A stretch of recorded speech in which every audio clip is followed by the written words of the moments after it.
Close your eyes, keep your spine erect, focus on the breath. Let the Dhamma talk just sit in the background. You'll hear what you need to hear, but at all times maintain focus on the breath, because that's really what we're trying to cultivate here. In this Dhamma talk, we review SN 36, the arrow. At a time, Buddha's having a discussion with a group of monks. Buddha says that an uninstructed, run-of-the-mill person experiences pleasure, pain, and neither pleasure nor pain. But then he says, an instructed, contemplative, even an arahant, experiences pleasure, pain, and neither pleasure nor pain. But then he challenges the group of monks. What is the difference? What is the distinguishing factors between the uninstructed, run-of-the-mill person, instructed, contemplative? Buddha uses a simile of an arrow. In the first simile, he describes, suppose there was an uninstructed, run-of-the-mill person who was to feel pain by being wounded by an arrow. This pain that he's referring to is physical pain.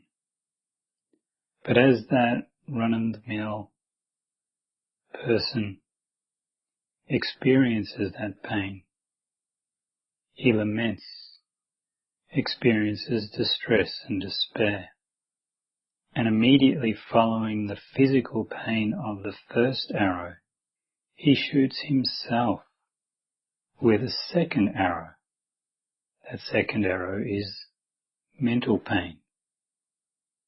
Now suppose there was an instructed contemplative that was to experience a wound by being shot with an arrow. He too would experience physical pain.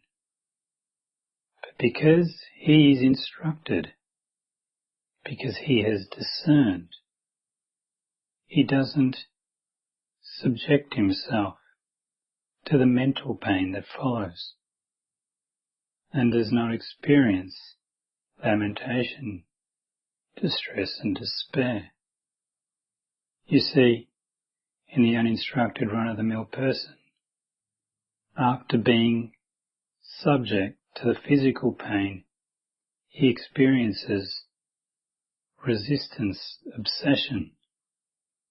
In order to deal with that resistance, he pursues delight in sensuality, in essence substituting that resistance with passion, obsession. And he pursues this line of action because of ignorance, obsession, unable to discern how it actually is. So this is the difference.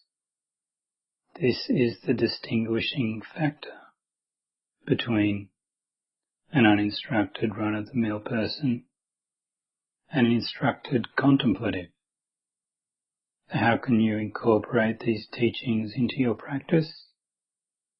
Each time you breathe in and breathe out, be mindful of the pain, the pleasure, or neither pleasure nor pain that you are experiencing in the here and now.